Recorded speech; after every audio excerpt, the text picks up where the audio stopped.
Properties of complex numbers. सबसे पहले तो जो कॉम्प्लेक्स नंबर की जो स्टैंडर्ड फॉर्म होती है वो होती है a plus iota b. Z एक कॉम्प्लेक्स नंबर है और वो किसके इक्वल है, a plus iota b, where a and b are real numbers. Property है हमारे पास पहली, if a plus iota b equal to zero then a equal to zero and b equal to zero. ये कह रहे हैं कि अगर कोई भी कॉम्प्लेक्स नंबर जीरो की इक्वल है तो वहाँ से हम कह पाएंगे कि उस कॉम्प्लेक्स नंबर का रियल पार्ट और इमेजिनरी पार्ट दोनों क्या होने चाहिए, जीरो। ये हम प्रूव करते हैं। यहाँ पर देखिए, इसका प्रूफ देखें।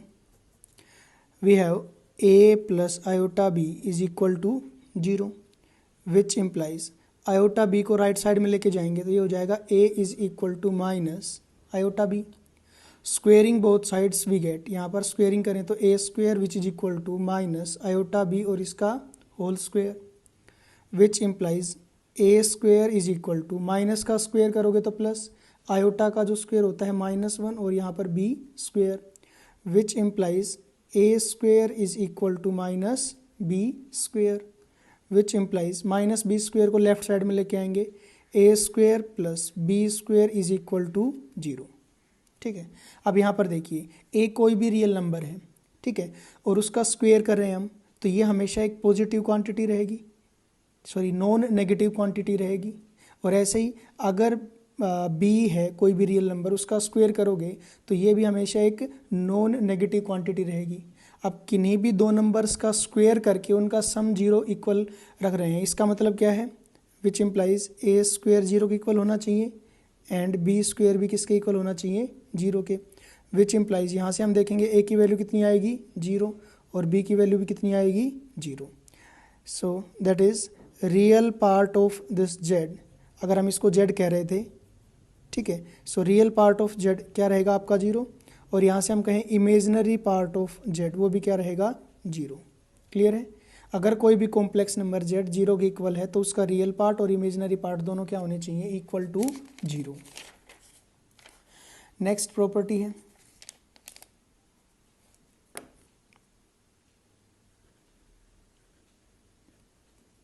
property 2, if a plus iota b is equal to c plus iota d then a is equal to c and b is equal to d। हमें प्रूव करना है अगर दो कॉम्प्लेक्स नंबर आपस में इक्वल हैं तो रियल पार्ट और रियल पार्ट इसका दोनों इक्वल रहेंगे और इनका इमेजिनरी पार्ट भी क्या रहेगा, आपस में इक्वल रहेगा। ये हमने प्रूव करना है। देखिए वैसे हमने पीछे देखा था जब कोई भी दो कॉम्प्लेक्स नंबर की इक्वलिटी हम कर रहे थे तो हम कह रहे थे दोनों कॉम्प्लेक्स नंबर के रियल और इमेजिनरी पार्ट आपस में क्या होने चाहिए, इक्वल। यहाँ पर उसका प्रूफ देख लेते हैं, प्रूफ कहो या सॉल्यूशन कहो। हमारे पास है given that a plus iota b is equal to c plus iota d. Iota वाली जो टर्म्स हैं उनको एक तरफ रख लेते हैं और जो सिंपल है मीन्स रियल पार्ट है उसको एक तरफ रख लेते हैं। यहाँ पर a है, ये इधर प्लस सी, लेफ्ट साइड में आएगा माइनस सी हो जाएगा, विच इज इक्वल टू, यहाँ पर है आयोटा डी, ये राइट साइड में जाएगा iota b, which implies a minus c is equal to, iota common आ गया, यहाँ पर रह गया d minus b. Squaring both sides we get, यहाँ पर आप लिख लेना, squaring both sides we get a minus c whole square is equal to iota into में d minus b whole square, which implies a minus c whole square is equal to, iota का square होता है minus one multiplied by d minus b और इसका square, which implies a minus c square is equal to, यहाँ पर है minus d minus b whole square.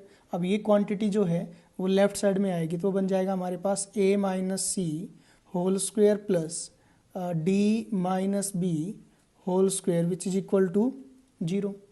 अब देखिए दो रियल नंबर्स के स्क्वायर का सम जो है वो किसके इक्वल है, जीरो, विच मीन्स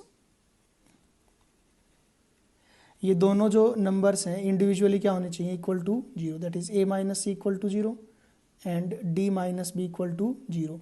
हमने यहाँ पर भी यही किया था, ये दोनों नंबर्स जो हैं इंडिविजुअली a और b जीरो थे, अगर इनके स्क्वेयर्स का सम जीरो था, वही केस हमने यहाँ पर लिया है, which implies a is equal to c and d is equal to b। So अगर कोई दो कॉम्प्लेक्स नंबर इक्वल है तो उनके रियल पार्ट आपस में इक्वल होने चाहिए और उनके इमेजिनरी पार्ट भी इक्वल होने चाहिए। क्लियर है चीज़ें? प्रॉपर्टी 3, द सम और difference of two complex quantities is also a complex quantity. कोई भी दो हमारे पास कॉम्प्लेक्स नंबर हैं, हम लेट कर लेते हैं, लेट z1 एक कॉम्प्लेक्स नंबर है that is x1 plus iota y1 and z2 कोई कॉम्प्लेक्स नंबर है that is x2 plus iota y2 where this x1 y1 x2 y2 all are real numbers. ठीक है, सो z1 और z2 दो complex quantities हैं, दोनों का सम करें z1 प्लस z2, वो क्या आएगा देखिए, x1 plus iota y1 plus x2 plus iota y2 which is equal to x1 plus x2 को साथ रख सकते हैं हम, प्लस इन दोनों में आयोटा कॉमन आ जाएगा तो यहाँ रह जाएगा y1 प्लस y2। ठीक है, सो z1 प्लस z2 जो है वो किसके इक्वल है, x1 plus x2 plus iota into में y1 प्लस y2, ब्रैकेट्स लगा लीजिए यहाँ पर। ऐसे अगर z1 माइनस z2 की बात करी जाए, x1 plus iota y1 minus x2 plus iota y2, इसको आप लिख सकते हैं x1 प्लस आयोटा y1, ये माइनस साइन अंदर जाएगा, minus x2 minus iota y2। So z1 minus z2 is equal to x1 minus x2, real जो quantities हैं उनको एक साथ रख लें।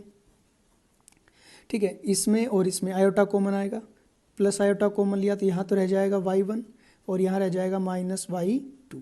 सो z1 माइनस z2 क्या है आपके पास, x1 minus x2 plus iota times of y1 minus y2। देखिए z1 प्लस z2 वो भी आपका जो स्टैंडर्ड फॉर्म होती है a प्लस आयोटा b, उसी टाइप का है, क्योंकि यहाँ पर a की जो वैल्यू हो जाएगी वो हो जाएगी x1 plus x2 plus iota times of b की जो वैल्यू है वो है y1 plus y2। So z1 plus z2 complex number है। ऐसे हम बात करें z1 माइनस z2, अगर कंपैरिजन करें तो a की वैल्यू है x1 minus x2 and b की जो वैल्यू है y1 माइनस y2। क्लियर है चीज़ें? ये भी आपका क्या है, कॉम्प्लेक्स नंबर है। That is if z1 z2 belongs to the set of complex number, c से डिनोट कर दो या कुछ ऐसे भी लिख सकते हो थोड़ा। ठीक है, देन z1 प्लस z2 और we can say z1 minus z2 both belongs to the set of complex numbers. Next property है प्रॉपर्टी 4, उसमें कह रहा है the product of two complex quantities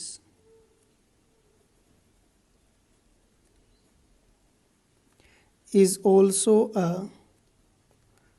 complex quantity। दो कॉम्प्लेक्स क्वांटिटीज़ की अगर product करी जाए तो वो जो प्रोडक्ट है वो भी एक कॉम्प्लेक्स नंबर ही आएगा। सॉल्यूशन और वी कैन से प्रूफ है इसका, हमने लेट किया है, let z1 is equal to x1 plus iota times of y1 and z2 is equal to x2 plus iota times of y2 where x1 y1 x2 y2 all are real numbers. Then z1 and z2 both are complex number.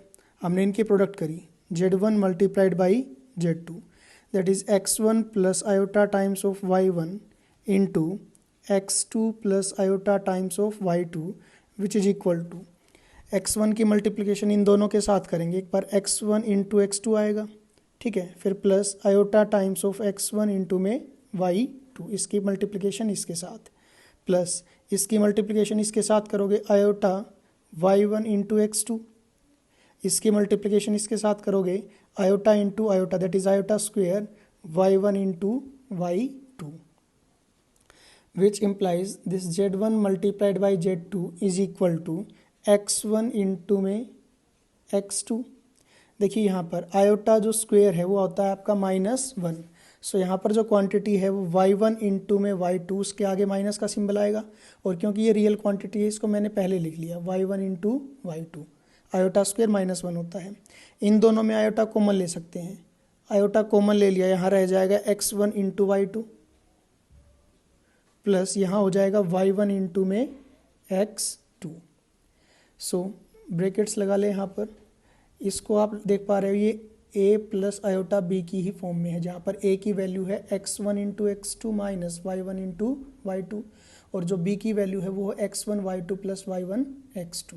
ठीक है, ये भी जो multiplication आई है वो भी क्या है, complex quantity. That is if z1 comma z2 belongs to the set of complex numbers, then z1 into z2 also belongs to the set of complex numbers। ठीक है, नेक्स्ट प्रॉपर्टी है property 5। The quotient of two complex numbers, the quotient of two complex numbers is also a complex quantity। दो complex number का जो quotient है, means उनको एक complex number को किसी दूसरे कॉम्प्लेक्स नंबर से डिवाइड कर रहे हैं, तो वो जो नया नंबर जो आएगा वो भी एक कॉम्प्लेक्स क्वांटिटी होगा। हमने लेट किया है, let z1 is equal to x1 plus iota times of y1 and z2 is equal to x2 plus iota times of y2 are complex numbers where x1 y1 x2 y2 all are real quantities. Then consider z1 divided by z2। हम z2 divided by z1 भी कर सकते थे, बात तो वही है। अब देखिए z1 जो है वो है आपके पास x1 plus iota y1 divided by z2 की वैल्यू है x2 plus iota y2। Clear है, इसको हम रेशनलाइज कर लेते हैं यहीं पर। किस तरीके से, यहाँ पर नीचे है x2 प्लस आयोटा y2, हमने इस क्वांटिटी को ऊपर और नीचे दोनों मल्टीप्लाई करेंगे दोनों जगह पे, किस क्वांटिटी से, x2 minus iota times of y2। अगर यहाँ प्लस का सिंबल है यहाँ माइनस रखेंगे, यहाँ माइनस का सिंबल रहेगा यहाँ प्लस रखेंगे। ठीक है, यहाँ पर divided by x2 minus iota times of y2। अब देखिए यहाँ पर ऊपर की जो मल्टीप्लिकेशन करेंगे तो वो आएगा x1 इंटू में x2। ठीक है, फिर x1 की मल्टीप्लिकेशन यहाँ पर करें minus iota times of x1 into में y2। इसकी मल्टीप्लिकेशन इसके साथ करोगे iota times y1 into x2। इसकी मल्टीप्लिकेशन इसके साथ करोगे minus iota square y1 into y2 divided by ये है x2 plus iota y2 into x2 minus iota y2। a plus B into A minus B का फॉर्मूला हो गया ये, या हम कहें a minus B into A plus B की आइडेंटिटी है। सो a की वैल्यू यहाँ पर है x2 का स्क्वेयर। ठीक है, माइनस बी की जगह पे है आयोटा इंटू y2 और उसका square, which is equal to real जो क्वांटिटीज है उनको एक साथ रख लें। पहले है x1 into x2 iota square -1 होता है, -1 इंटू ये माइनस प्लस हो जाएगा, इसको आगे लिख लें तो प्लस y1 इंटू में y2। इसमें से आयोटा अगर कॉमन लें, प्लस आयोटा कॉमन ले लिया, पहले ही क्वांटिटी लिख लेता हूँ y1 इंटू x2, फिर ये minus x1 into y2 divided by, देखिए ये हो गया x2 और उसका स्क्वेयर। यहाँ पर आप देखोगे अंदर है आयोटा स्क्वेयर इंटू में y2 और उसका स्क्वेयर।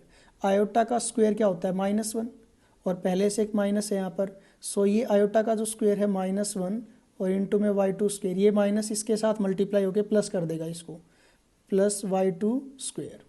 ठीक है, विच इज इक्वल टू, इसको आप लिख सकते हैं, देखिए x1 into x2 plus y1 into y2 divided by x2 square plus y2 square plus iota times y1 into x2 minus x1 into y2 divided by x2 square plus y2 square.